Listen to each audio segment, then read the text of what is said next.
Hi, I'm BJ with Wicked OSHA, and today we're going to learn about the Company Specific Logs tab. At the main page of the app, scroll down to Company Specific Logs and click it. Here you'll see a 300, 300A, 301, and Annual Fall Protection. To add a new one, click Add New, and you'll see your forms over here. We're going to add a 300. We're going to add a case. We're going to fill out the case number, employee name, and job title. On the date of injury, click the drop-down button.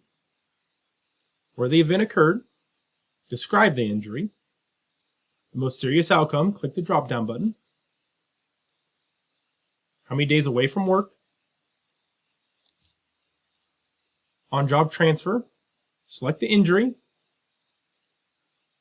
and click Add OSHA's Form 300. You can also print and email this form as needed. Now we're going to look at a 300A. We're going to click this one. We're going to edit this one. And this is the form that you're going to fill out. You're going to fill out the number of cases, the number of days, injury and illness types, establishment information, employment information, and now you're going to sign it. After clicking confirm, let's go look at it now.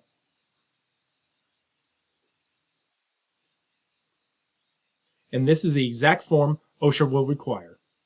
Well, that's it for today's Wicked tutorial. Thank you.